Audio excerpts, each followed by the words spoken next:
The blood rushed to my fingertips, making them tingle as I held the keycard to my own hotel, watching my sister block the entrance.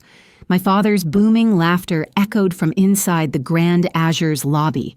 The lobby I'd designed, the hotel I owned. Yet I stood outside like an unwanted solicitor. "You can't seriously think you're coming in," Vanessa said, her voice dropping to a condescending whisper. She adjusted her designer dress, a knockoff I recognized immediately from the preliminary sketches my designer friend had shared during our lunch last week, and planted herself more firmly in the doorway. "This is the Grand Azure, Ellie. The tasting menu alone costs more than you make in a month." If she only knew I'd personally created that menu with our Michelin-starred chef. "He's my father, too," I said, my voice steadier than I expected. The small envelope in my clutch, containing the deed to a vacation villa in Tuscany, one of the Grand Azure's most exclusive properties, suddenly felt heavy. "My name is Eleanor. I'm 38 and a hospitality entrepreneur. This is the story of how I reclaimed my place at a table I actually owned." "Mom and Dad were very specific," Vanessa continued, checking her reflection in the glass doors. "They only want successful people here, people who won't embarrass the family." The irony struck me like a physical blow. Just yesterday, I'd signed off on a $100 million expansion of the Grand Azure chain. Today, I was apparently too embarrassing to enter my own hotel. I fought the urge to laugh as the absurdity of the situation crashed over me. 10 years ago, when I decided to leave the family's small accounting firm to pursue hospitality management, they'd all but disowned me. My father's words still resonated in my memory. "No daughter of mine is going to be a glorified waitress." So I'd let them think what they wanted, let them believe I was struggling in restaurant management.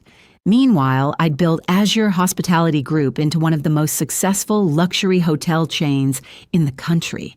The glorified waitress now owned 35 five-star hotels across 3 continents. "Eleanor!" My mother's sharp voice cut through my thoughts as she appeared behind Vanessa. "What are you doing here? We discussed this." No, they had discussed it. I'd received a text message from my mother this morning. "Don't come to Dad's birthday. It's at the Grand Azure. You can't afford it. Don't embarrass us." "I brought a gift," I said quietly, holding up the small envelope. "Oh, what is it? A gift card to Olive Garden?" Vanessa laughed. "Or did you scrape together enough tips to buy him something from the mall?" My mother's eyes narrowed at my simple clutch bag, a handmade Italian leather piece that cost more than Vanessa's car. "Whatever it is, I'm sure your sister's gift is more appropriate," she said. "She just made junior partner at her firm, you know." I knew, just like I knew her firm was currently in negotiations to lease office space in one of my buildings, the lease they desperately needed and couldn't quite afford. My real estate division had sent me the reports just yesterday. "Vanessa's doing so well," Mom continued, warming to her favorite topic. "New house in the suburbs, luxury car, wonderful fiancé with such good prospects." She paused, giving me a critical once-over. "And you, well, at least you're trying, I suppose." I thought about my penthouse overlooking Central Park, my collection of rare sports cars, the private jet I'd flown in on this morning. "Yes, Mom, at least I'm trying." "Speaking of trying," Vanessa smirked, "that dress. Couldn't you have made an effort? This is the Grand Azure, not some diner." I ran my hand over the sophisticated black silk, custom-made by one of Paris's most exclusive designers. The same designer who had refused to make anything for Vanessa last month, a detail I'd learned when my stylist mentioned the incident during my last fitting. "It's what I could manage," I said mildly. "Well, you can't come in," Vanessa declared. "We reserved the entire VIP floor. It's for family and distinguished guests only." The VIP floor. My VIP floor. The one I'd personally redesigned last year, down to selecting every piece of artwork and crystal chandelier. The distinguished guests being, I asked, genuinely curious about who they'd invited. "Oh, you wouldn't know them." My mother waved her hand dismissively. "The Andersons, they own that successful law firm, the Blackwoods, old money, you know, and Mr. Harrison from the bank, all very important people." I suppressed a smile. Thomas Anderson leased 3 of my properties. The Blackwoods had recently begged for a membership at my most exclusive resort, and Mr. Harrison, his bank was currently seeking a major loan from my investment group. Right, I said. Very important people. Exactly, Vanessa said, clearly pleased I understood my place. So you see why you can't be here. What would people think if they knew Dad's failure of a daughter was serving their drinks? Vanessa, our mother chided softly, though her eyes showed approval. Be nice. Eleanor made her choices. If she'd stayed with the family firm like you did, things would be different. The family firm that now occupied a modest office in one of my buildings, always barely making rent. My property manager sent me monthly reports on all tenants, including my family's struggling business. Just then, my brother-in-law Gavin appeared, straightening his tie. What's taking so long? Everyone's waiting for... He spotted me and his face dropped. Eleanor? Didn't expect to see you here. Clearly not, I replied. Gavin just made vice president at his bank, my mother announced proudly. Junior vice president, I corrected automatically, knowing his exact position because his bank handled some of my smaller accounts. My financial team provided me detailed reports on all our banking partners. Well, it's more impressive than whatever you're doing, Vanessa snapped. What is it now? Assistant manager at some chain restaurant? I thought about the board meeting I'd left early this morning, where we discussed acquiring that very bank Gavin worked for. The paperwork was probably still sitting on my desk upstairs in my private office. Something like that, I said. This is ridiculous, my mother declared. Eleanor, just go. You're making a scene. I'll tell your father you couldn't make it. Couldn't afford it, you mean? Vanessa added with a laugh. I looked past them through the grand entrance at the hotel I'd built from the ground up, at the marble floors I'd selected, the crystal chandeliers I'd commissioned, the artwork I'd personally curated. All of it, every inch, was mine.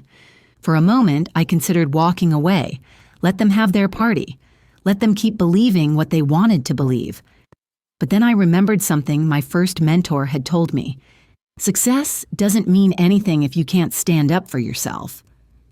My jaw tightened as I straightened my shoulders, feeling the strength of everything I'd built without their support or approval. My fingers stopped tingling, a calm clarity washing over me. Actually, I said quietly, I think I'll stay.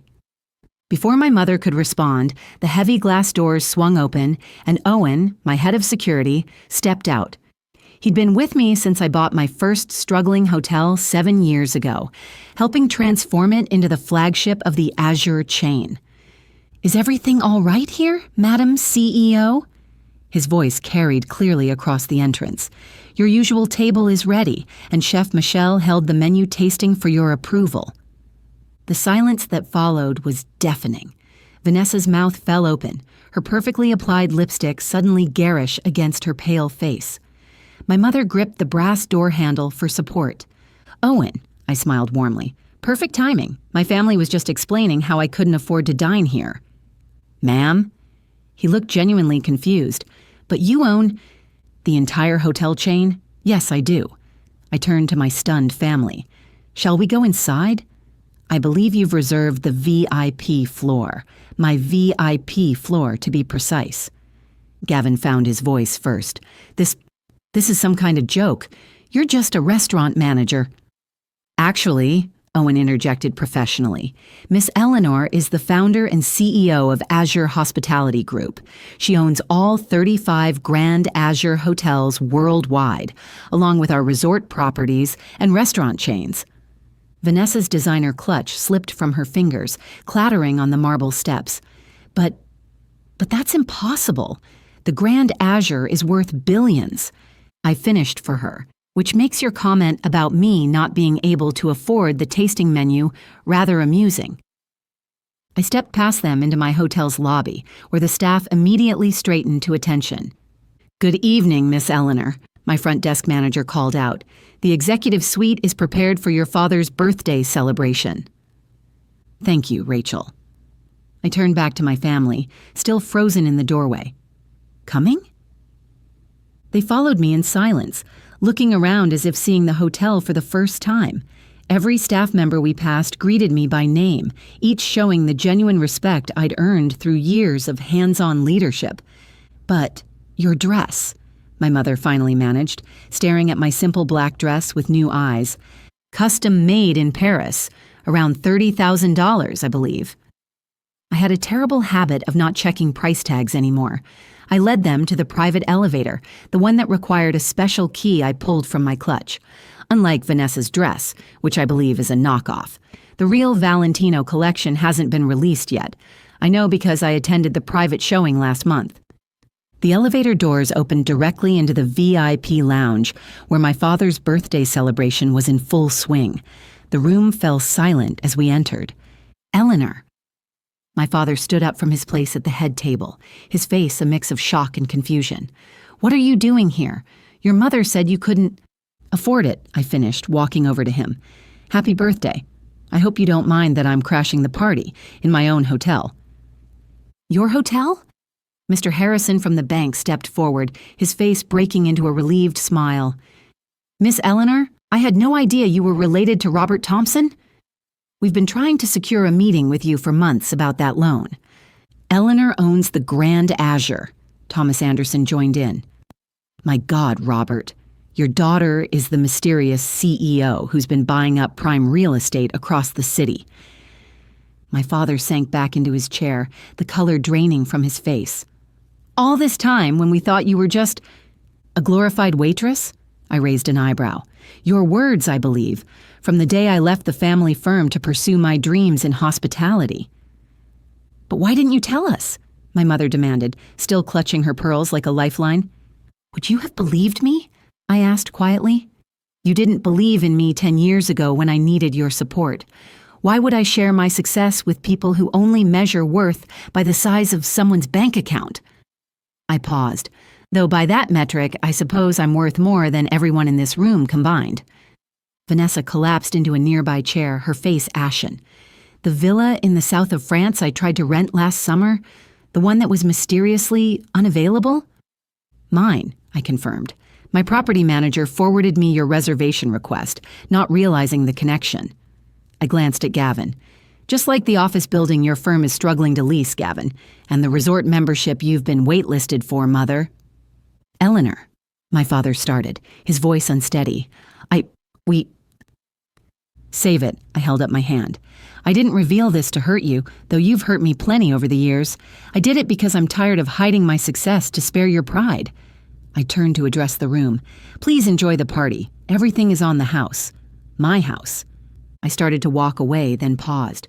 Oh, and Dad, that envelope Vanessa wouldn't let me give you? It's the deed to a villa in Tuscany, one of my most exclusive properties. Consider it a birthday gift from your failure of a daughter. The next hour was surreal. People who had ignored me at previous family gatherings suddenly wanted to discuss business opportunities. The Blackwoods practically begged for that resort membership. Mr. Harrison cornered me about his bank's loan application. Through it all, my family sat in stunned silence. Vanessa's fiancé disappeared after learning her guaranteed future partnership at her firm depended on a lease she couldn't afford in my building. Gavin kept making calls, presumably to update his resume. My mother alternated between crying and trying to explain to other guests that she'd always believed in her daughter's potential. As the evening wound down, I found my father alone on the terrace, staring out at the city lights. Those buildings, he pointed to the skyline. How many do you own? Enough, I replied, standing beside him. The family firm's building included... He nodded slowly. I was wrong about you, Eleanor. So terribly wrong. Yes, I agreed. You were. Can you ever forgive us? I considered his question, thinking about all the years of dismissal and condescension. Forgiveness isn't the issue, Dad. Respect is. You never respected my choices or believed in my abilities. You only respect success after it's proven. And now? Now? I smiled slightly. Now you can tell people your daughter owns the Grand Azure. That should satisfy your need for impressive dinner party conversation. I left him there, heading to my private office on the top floor. Tomorrow, the family dynamic would shift dramatically. Vanessa would no longer be the golden child. My mother would frantically rewrite history to claim she'd always supported me. Gavin and his bank would probably face acquisition.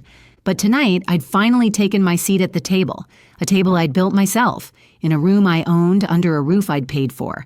And that was worth more than any amount of belated family approval.